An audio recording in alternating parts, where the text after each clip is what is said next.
أرستا زينا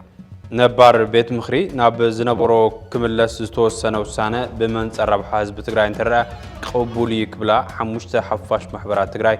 أبزوج ومجلس حبيرن مجبا صبا أبيات تمرتي مجمارو كيدي ممهار مستمهار روي لوت كم زمت أتجلسو منستر قدات وصاي روسيا سيرجي لافروف أمريكا نداري نمونا نزلوا عدلية صعبو إيران فنزويلان إذا تأتوالا قبل زلوا كسجلسو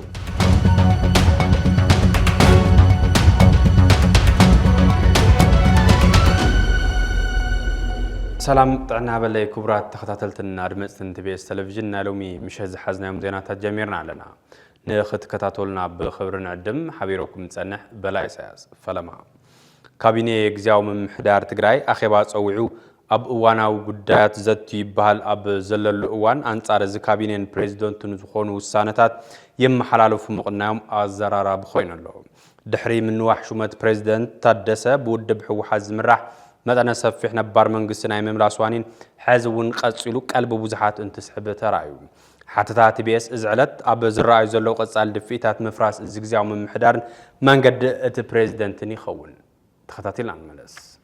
سلطان زمنو بمنجس فيدرال ستناوحة بريزيدنت هادس ورده أب تجراي سناي تصنحون اتنهنا أيلو سلطان أب مهابس تسمع معن صبق لنا كبل زحاجين ودب حوحات أب أقسم أب زكايدو تاريخه أخيبة نشموتن تنصقو اتي كابك أدمو بمفنك ألا منجس يمتيو كبل إن تحدث أمريرنا وقصز مس حيل دما بفلاي اتي أب دم بتقاوم زل بركز زبالة حيلي جرب بحخلا إيلو شلل زبالي مسل نمحدرات هادس بوزح واقع كيهابو عام زقص أرك قليل زي بهاللي قتاكلل عزبن سلطان تحدث فريسون فليسون عدب حدقا موداقو بتدقاقامي انتزرب نسمع بمنجد تحدث بيلكا اب تقراي وسن حطوتات مملاس نبر ديموكراتيزيشن تقراي زخون وسن انفت مخفاتن بتون عقم مئكابن زكا على العدل دخوني هلو زبل تسفا بزحات ماين ماي كوينو مكران تساقامن منابرتو كخون تفردوز مسل جوا حزب تقراي عبلعل تساقامو كرا مرحت كم محادر تنفاس ووص يركب بأس جيتاچون دبرت عينن قرحن تسعاد كانن فتلوركن ندر في السهان ودن طرون وزته أريمون أرنينون كيوده حدش استقرار يدما تقلق إلمو انت أيزوي وجح لي تأتينا نبلي ركب بتاق قدم زأجر استقدر الله ودب حوحات شمت كاي تزارربنا لون تباهيلو استنس أجود ورده بتم أخلاقكم يتخوينو زجلجل الله ودب حوحات حلاف النتو استنس أجن كاب كلل كسا ورده أبستكلو زلو داسات ورد زبهال زل بريزيدنت جزياو من محدار تحدث ورده دحرتنا يمود أتاز مسلو سان شموتو ناي مجمر تاو على كابيني 16 ميازيا كل تشعن 10 منتن أسالي طلو أتي كابسنا يقوحاتو بوفرتات محوراو ميديا إنها تنسأجا زمزانة تتنسلو دما استمرحن بجس تسلعلون كبلنا جلس أزقني وفرس عيبو استخايد أخيوا كابيني تن أبي أكسوم اتسابعي يورد اتخابينو يفرس إلى نزو السنة أداو أبتا أخيوا مركبا نبوزحات زراربو خوينلو بيناو شموتيو بزبل أباكسوم بزصدق أقوام ودب حوحات استقطعه زمسل تحدثه عدنا حدا ودو يكونتن انت بلو كوانت تسمعه زو طعم زربا زقن طعم زربا كاب مخان وصاي كال ملك انت بيت رأين أبجزع عدون عودون استنسأجا بريزيدنت أبزقنيات اتزعوي أجندا كوينو قمت زخاللو مقنيات نايت ودب مريح النزي وصلو مخانن نايجيتها تشوردا ناي مودعتا معلتات بمرأي دما انكو أنا أيدو رخبة زبلنيو قد حق انت خوينجن ما أخذ النزي والهزبي كسعبو بمنصر رزق الحدا جامر أي قبو مخنة إذا خمزلو انتو لجن بريزيدنت تحدثه أبقد مئتهم يوردي لهم زوصونو كوفي لخ أخيواك مرح مخالو نمردا تخايلو له بريزيدنت تحدث ورده تمالي مسي كابينو أبزتيلو أبقد ممكتلا بومبر ودب حوحات أماني إلى سفا اتوسانا جيجا أي زبل سلام خانو إذا جزياو منجست فريسو نبار منجستي ملس مبالكوين هزول سلام خانو أبسفح وفرس ألمات أميدكم منجست تفرسو اللخم زبل سلام خانو صار مقصال اتجزياو من محداز خونكم أكلات تتنقوق زبل بزعوا مخانو استفلت أنا جريلن إذا أخي باجن انتايسيا إنها تفلت أي مالت أكم زبهال بحور لنا ون يلنا نون عينت مدمدم تازح زي مسل أبوكسم أبزنا برو على بعل بروترا فريسيو منجست መንግስትና ይመለሰልናን ግዚያው ምምሕዳር ይፍረሰልናን ዝብል ውሳነ ዘመሓላለፉ ኣባላት ማእኸላይ ኮሚቴ ሕወሓት ትማሊ ኣብታ ኣዳራሽ ካቢኔ ተረኺቦም ኣብቲ ወንበር እንታይ ትገብር ኣለኻ ክብልዎ ዝግምት ኣይሰኣንን ይኸውን ብዘይ ወለንታን ኣፍልጦን ዝተሸምካ ሰብ እንታይና ኢኻ ክብልዎ ዝግምት ኣይሰኣንን ይኸውን ከምቲ ንሱ ዝተፈትሑ ኣኻልብ ዝበሎም ድማ በዚኦም ኣቢሉ ካብ ተራ ፀርፊ ክሳብ ዝተዋደደ ታደሰ ናይ ምፅዳፍ ስራሕ ክሰርሑ ኣብቲ ካቢነ ወሲኖም ክወፁ ይኽእሉ ኢልካ ዝግመት ሰብ ኣይሰኣንን ይኸውን እዚ ኣኼባ ግን እንታይ እስያ እናተፈለጣ ይማለጣ ከም ዝበሃል ብሓበር ኣለና እውን የለናን እውን ዓይነት መደምደምታ ዝሓዘ ይመስል ፕሬዚዳንት ታደሰ ፕሬዚዳንትነት ዝኣክል ህዝባዊ ሓደራ ዘለዎ እቲ ጫፍ ስልጣን ሒዙ ምክትል ኮይኑ ዝተሸመሉ ካውንስል ኮሚቴ መኸተ ዝበሃል ካልእ ዓይነት መንግስቲ እቲ ክልል ብዛዕባ እቲ ትማሊ ኣብ መቐለ ዝተኻየደ ኣኼባ መልኪቱ ዝሓዘ ቅዋም እቲ ኣብ ኣክሱም ዝሓዘ ቅዋም ድዩ ወይስ ካልእ ኣሎ ዝተነፀባረቐ ነገር የለን መግለፂ ሕወሓት ድሕሪ ኣኼባ ኣክሱም ሓይልታት ሰራዊት ትግራይ ነቲ ውሳነ ከም ዝተቐበልዎ እዩ ዝገልጽ እዚ ኣገዳሲ ብሄራዊ ሓይሊ እዚ ኣይደገፍኩን ኣይበለን ቅዋም ሕወሓት ኣይቅዋመይን ኣይበለን ብግልባጡ እውን እንትገልጽ ኣይተረአየን ደጀን ኣብ ዝውዓለ እናተፋለጥካ ምምላእ ዝመግለፂኡ ኣኼባ መልኪቱ እንታይ መርገፂ ኾን ይህልዎ ኣብ ዝብል ኣብቲ ትካል ፀጥታ እምነት ዘሕደረ ብኣወንታ ብተስፋን እንትፅበዮ እምነቱን ተስፍኡን ዝፀንቀቐ ድማ ውድብ ዝበሎ ተዝገብር ሓይሊ እዩ ኢሉ እንተቋናፅቦ ይስማዕ ኣሎ በዚ በለበቲ ኣብቲ ኣይንቕበሎን ዝተባሃለ ካቢኔ ፕሬዚዳንቱን ኣመልኪቱ ዝሓዘ ቅዋም ዕርዩ ኣገዳስን ታሪኻውን እዩ እዚ ኣኼባ ግን እንታይ እስያ እናተፋለጥ ኣይማለጣ ከም ዝበሃል ብሓባር ኣለና እውን የለናን እውን ዓይነት መደምደምታ ዝሓዘ ይመስል ንውሳነ ኣክሱም ዝድግፍ ህዝባዊ መኸተና ንመንግስትናን ብዝብል መሪሕ ቃል ዝተጀመረ ኣኼባ ላዕለዎት ኣመራርሓት ውድብ በዓል 6 ቅዋም መግለፂ ብምውፃእ ምዝዛሙ ጥራሕ ኣይኮነን እቲ ኩነት ወረዳታትን ከተማታትን ቅዋም ኣክሱም ይደግማን ይቅበላን ኣለዋ ጀነራል ታደሰ ንበዓል ኣመነ ለሰፋ ኣብ ካቢንኡ ኣኪዩ ውዒሉ ይበሃል ብዘለሉ ቅፅበት ምምሕዳር ታደሰ ፈሪሱ ብነባር መንግስቲ ይተካ ዝብሉ ቅዋማት ካብ ብዙሕ ከባቢታት ትግራይ እንትቃላሕ ውዒሉ ኣሎ እዚ ካቢነ እዚ ናይ ሓሳብ ሓድነት ናይ ተልእኾ ስምረትን ናይ ወፍሪ ኣንፈትን ከም መዓራርን ተዘይክኢሉ ተኣኪቡ ዘውግዕ ተበቲኑ ዝዓምም ናይ ጥዑያት እኩብ ካብ ምዃን ሓሊፉ ኣብ ባይታ ወሪዱ ዝሳለጥ ዕማም ኣይክህልዎን እዚ ኣኼባ ግን እንታይ እስያ እናተፋለጥ ኣይማለጣ ከም ዝበሃል ብሓባር ኣለና እውን የለናን እውን ዓይነት መደምደምታ ዝሓዘ ይመስል ትግራይ ተዓቢ ኣብ ዝርእሰ እኹል ምትእምማን ተዝህሉ ኣጀንዳ ትግራይ ልዕሊ ሕብሪ ዓይኒ ሰባት ክኸውን መኽኣለ ይነብር ሰላም ንትግራይ ነባር ቤት ምኽሪ ናብ ዝነበሮ ክምለስ ዝተወሰነ ውሳነ ብመነጽር ረብሓ ህዝቢ ትግራይ እንትረአ ቅቡል እዩ ክብላ 5 ሓፋሽ ማሕበራት ትግራይ ኣብ ዘውፅኦ መግለፂ ሓቢረን ዘን ሓፋሽ ማሕበራት ኣብ ዘውፅኦ መግለፂ ህዝቢ ትግራይ ኣብ 2013 ዓ.ም ኣብ ህላውኑ ዘነጻጸረ ዝተዋደደን ዝተተለመን ኩናት ህይወት ሰባት ዘጥፈ ብሓፈሻ ማሕበረ ቁጠባዊ ኩነታት ትግራይ ዝዕነወን ምዃኑ ምስ ዘኻኽራ ውዕሊ ፕሪቶሪያ ሙሉእ ብሙሉእ ንክትግበር ተመዛባላይ ህዝብና ምስ ምሕደሩ ናብ መረበቱ ንክምለስ ግዛታዊ ሓድነት ትግራይ ናብ ቅድሚ ኩናት ዝነበሮ ንክምለስ ንዝሓለፉ ዓመታት ብተደጋጋሚ ጻውዒት እናቕረባ ከም ዝመጻ ፍሊጠን እተን ሓፋሽ ማሕበራት እቲ ብሰላማዊ መንገዲ ንክፍታሕ ህዝቢ ዝሓቶ ዝነበረ መሰረታዊ ሕቶ ክምለስ ብዘይ ምኽኣሉ መከራን ስቃይን ህዝቢ ትግራይ ኣብ ኣዝዩ ዝኸፍአ ደረጃ ከም ዝበጽሐ ገሊፀን ሕዚ እውን ዝተመዛበለ ህዝብናን ላዕላዊ ግዛኣትናን ውሕስኑ ተሓልዩ ናብ መረበቱ ክምለስ ሓፋሽ ማሕበራት ትግራይ ፀውዐን ተወሳኺ ህዝቢ ትግራይ ሰላም ሙፀቱ ክሕልው ተሓታትነት ግልጽነትን ክረጋገጽ ብተወከልቱ ኣቢሉ ሓሳባቱ ድሌታቱ ከንጸባርቕን ክውስንን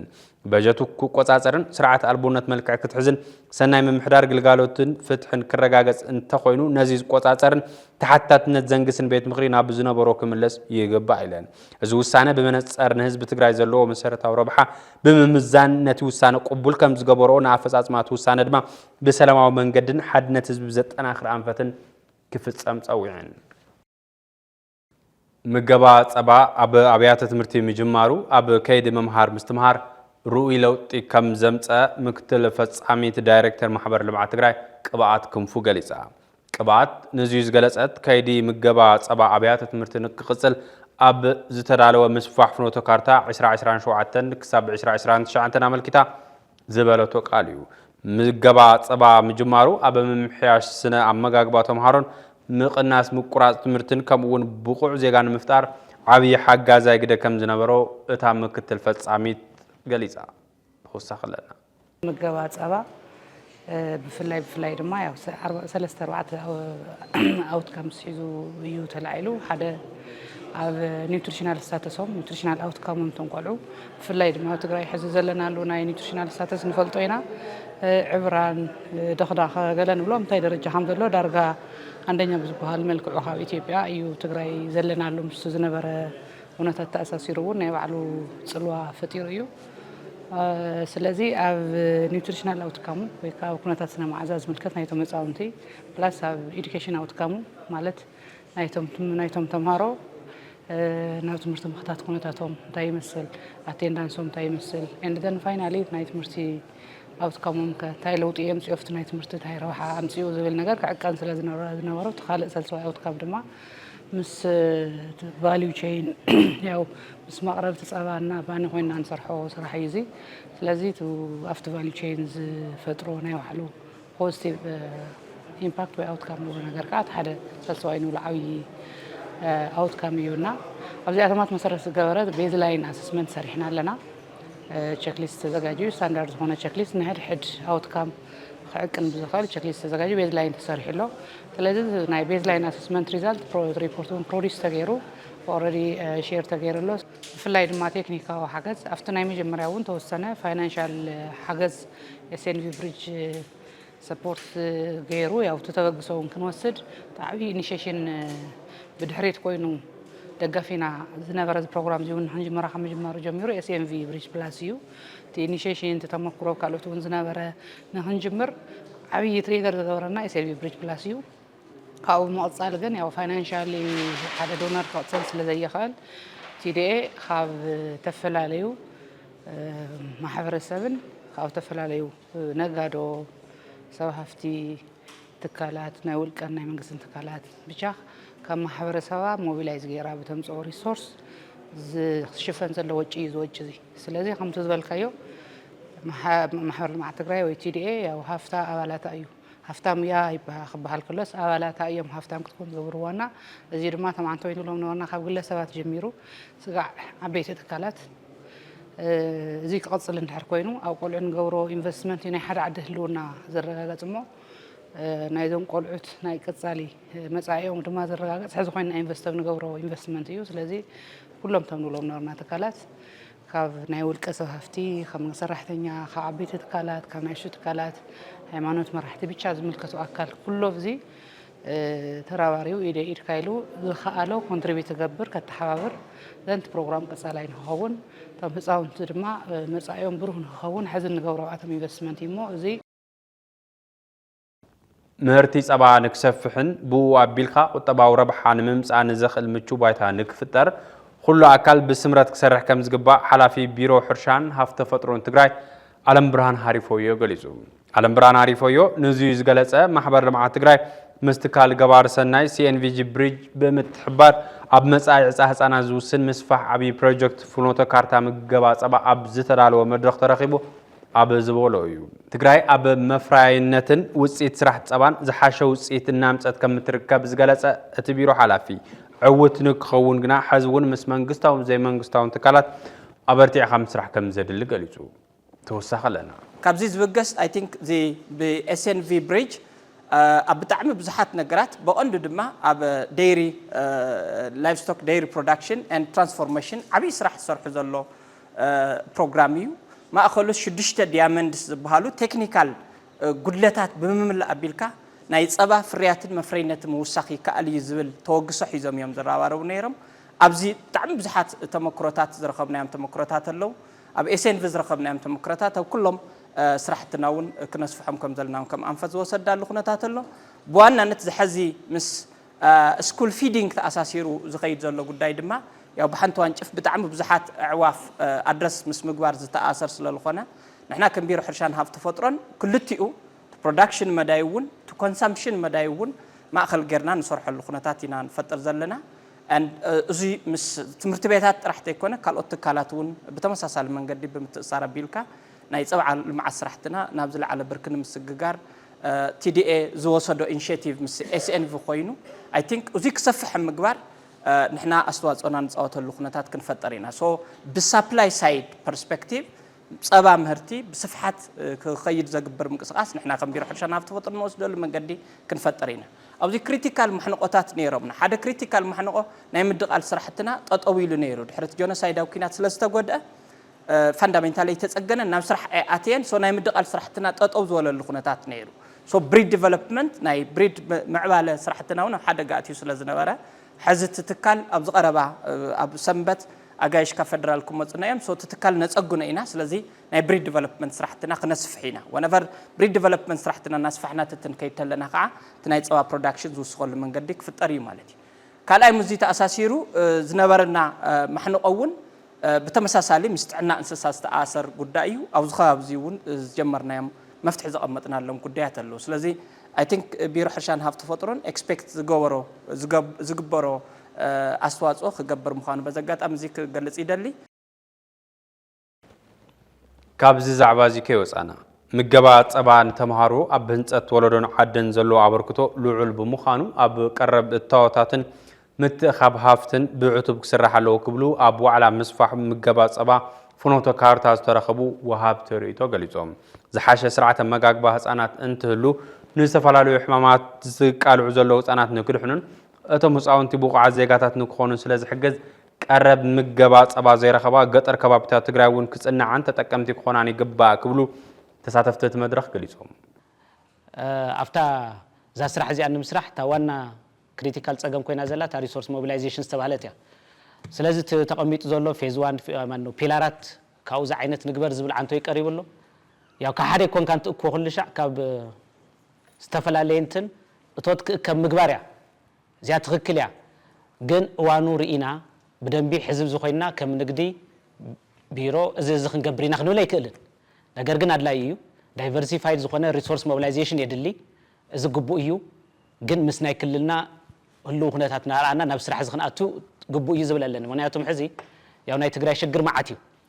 ማዓት ክፍተት ይንሄ ማዓት ጎደሎታት ይዘለና ነዝን ምምላ ዝግበሩ ናይ ሪሶርስ ሞቢላይዜሽን ስራሕት ለው ስለዚህ ተሓደ ብዘይብል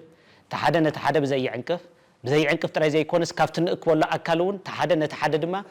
በርደነ ብዘይኮነሉ መገዲ ከመይ ንኺድ ዝብል ምህዞታት ምባሊ ስለዚህ እዚ ተጠናኺርና ምስራሕ ከድል እዩ አው ፕሪዮሪቲ እግረ መገዱ ኩነታት ትግራይና ክንርኢ የብልና እንዶ ትምህርት ቤታት ናይ ጸባ ምገባ ኣብ ደሓን ዝኾነ ከተማታት እዩ ዘሎ ጸገም ዘሎ ግን ኣብ ደሓን ዝኾነ ከተማታት ኣይኮነ ጸገም ዘሎ ኣብ ገጠር እዩ ጸገም ዘሎ ኣብ ገና ዝጣይሻ ዘለዋ ዕሸል ከተማታት ምናልባት እውን እቲ ጸባስ ንኢንቨስተር ክኾን እንተዘይ ኮይኑ አርብሑ ሓዳራይ ዘሎ ኣብ ገጠር እዩ ኣብ ከተማ ይኮን እዚ ቁሩብ እንተ ዝሕሰቦ ዝብል ኣሎን ፖቨርቲ ስትራይኪንግ ኤሪያ ክልተ ነገር ብሓንሳእ ክንርኢ ምእንታን ድኽነት ምቕራፍ ኣሎ እቲ ክመሃር ዝተስኣኖ ተምሃራይ ኣብ ከተማ ዝበዝሖ ኣብ ገዛ ቆሪሶም ክቕፍሩ እዮም ኣብቲ ድኽነት ዝበዝሖ ከባቢ ግን እዚ የለይ ትግራይ ብደቂ ከተማ ክንግምግማ እንተኾይንና ካልእ ነገር እዩ ናዝውን ሓደቲ ኩሉ ናይ ትካላት ሪሶርሳት ተወደበ ደቀንስዮን ሞር ኢንጌጅ ገራፍት ፋይናል መተለፍት ናይ ምግብ ምድላው ናይ ደቀንስዮ ሮል استفعلالي بخاتم أوز استفعلالي خبابي بزحات أبدا متحنا كالي أبالتنا صراحة بزحات ديك أسئلة زين تتودي بأنه حالة مسين تزيد اللعنت تخا أمريكا ويكا كالي تجوز مسنا برا مجوي أبزي أو كبابينا بلا بعلتنا بتزل مدوع عنت مجوي تم هارون زغر والنو خناتات بالسلزغل نزيجن تناي مورسنالايف مقار بروموشن نوعله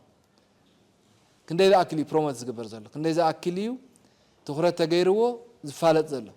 هذا وانت إنكاري اللي بتلاقي فتوان حلاف النزل لهم مستمر هايلهم زلوا في نهاية معنات مرحلة خنا سكالي خالي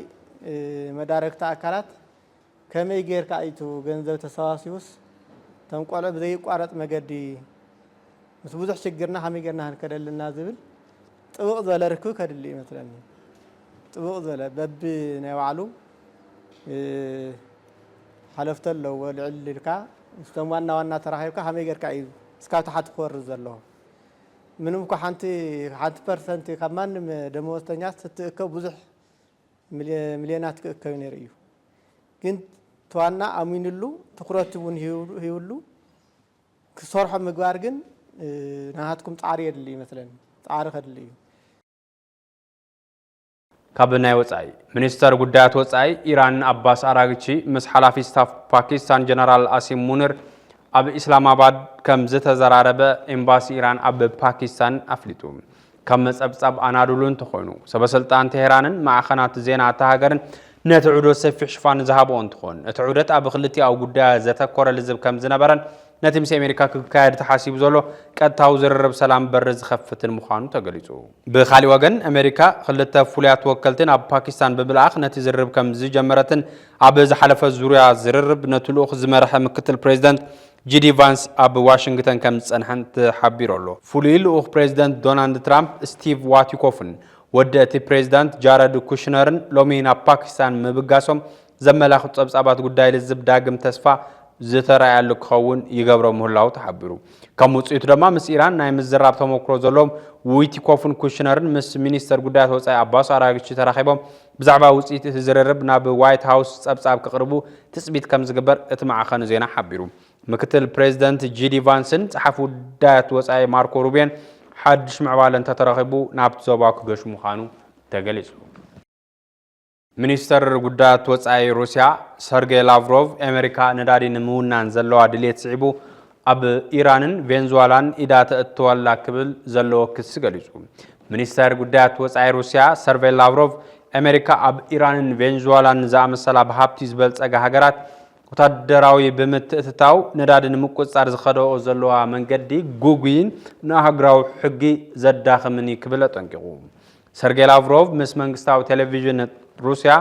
ኣብ ዝገበሮ ቃለ ምሕተትን ኣብ መርበብ ሓበሬታ ሚኒስተር ጉዳይ ወጻኢ ኣብ ዝተዘርግሐ ሓበሬታን ዋሽንግተን ልዕሊ ኩሉ ንረብሓ ቀዳምነት ከም እትቦ ገሊጹ ኣሜሪካ ዝኾነ ኣካል ክእዘዘላ ከም ዘይኽእል ብግልጺ ከም ዝኣወጀትን እዚ ድማ ንናይ ገዛእ ርእሳ ድሕንነት ጥራያ ትግደስን ምዃና ዘርኢ ክብል እቲ ሚኒስተር ጉዳያት ወጻኢ ገሊጹ መራሕቲ ኣሜሪካ ዝደለይዎ መራሕትን ተፈጥራዊ ጸጋ ዘለውን ሃገራትን ብዕልዋ መንግስቲ ብጭውያ ወይ ቅንጸላታት ንምእላይ ዝኾነ ይኹን መንገዲ ክትጥቀም ድልዋት እዮም ክብል እቲ ሚኒስተር ገሊጹ ላቭሮቭ ወሲኹ ኣሜሪካ ኣብ ከም በዓል ኢራንን ቬንዙዌላን ዝኣመሰላ ሃገራት ትገብሮ ዘላ ተግባራት ምስ ረብሓታት ጸዓት ዘተኣሳሰር ምዃኑ ኣብሪሁ ኣሎ ኣሜሪካውያን እዚ ኩሉ መሳርሕትና ብዛዕባ ነዳዲ ምዃኑ ከም ዘይሓቡን ኣብ ዓለማዊ ዕዳጋታት ጸዓት ናይ ዓብላልነት መትከል ንምትሓዝን ዘለዎም ቅዋም ንምርኣይን ዝኸድዎ ርቕሓት መሰከፊ እዩ ክብል ሓቢሩ እዚኦም ዝበሉ ፖሊስታት ድማ ይብል ላቭሮቭ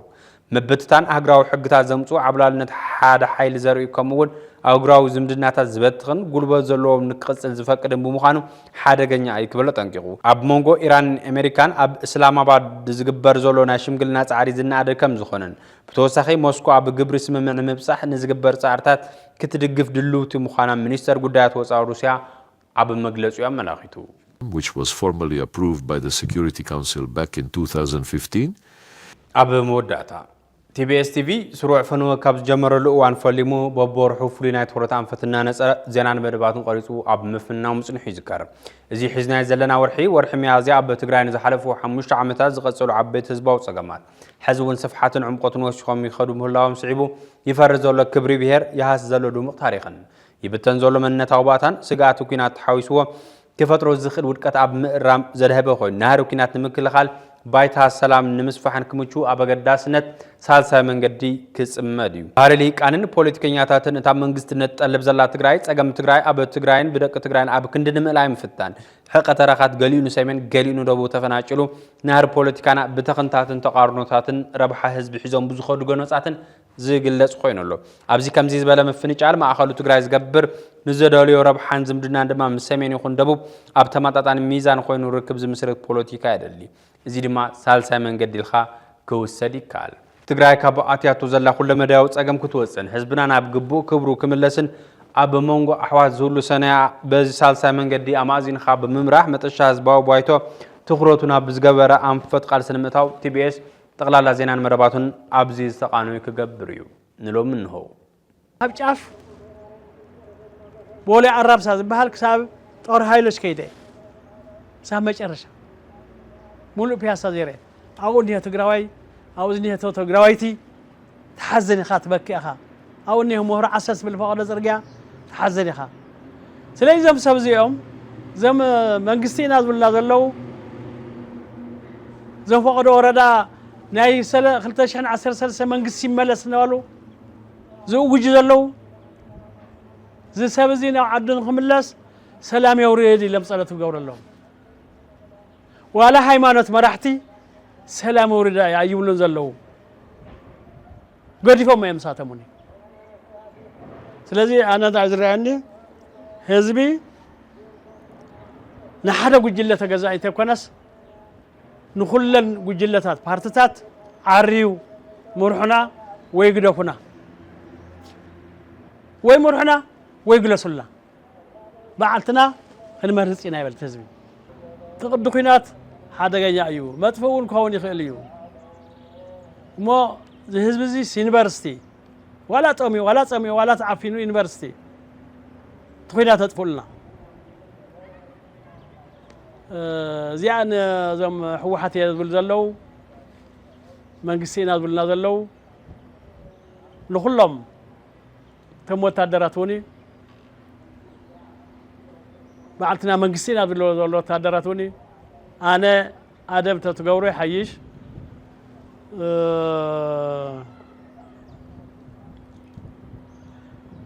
ስርዓትን ሕግን ተማሂርኩም ኢኹም ኣብቲ ናይ ሕወሓት ነበረ ስርዓትን ሕግን ውን ቦት ወታደራዊ ዓይነ ጽቡቕ ነይረ ቀደም ኣብ መንግስቱን 27 ዓመት ጸኒሕኩም ኢኹም ስለዚህ ኣነንሱ ትሕገ መንግስቲ ሒዝኩም ተትኸዱ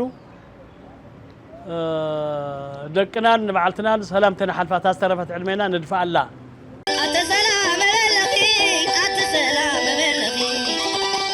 ክልተ ደቅና ነዋዲኺ ውልድን ዋላደን ነባሊዒ ዓዲ ሓጎስ ነይሩ ዓዲ መርዓ ዓዲ ዓበይቲ ዓዲ መንሰይ ነይሩ ዓዲ ቆልዓ ዓዲ ተስታይ ነይሩ ዓዲ ጣዓ ኣንታ ዝኩሉ ናበይ ኣሎ ህዝብና ሰላም ይበል ኣሎ ክቡራትን ክቡራንን ክትከታተልዎ ዝጸናሕኩም ዕለታዊ ዜናታትና ነይሮም ምስ ዝተረፉ ምድላዋት ኢቢኤስ ሓቢርኩምና ጽንሑ ሰላም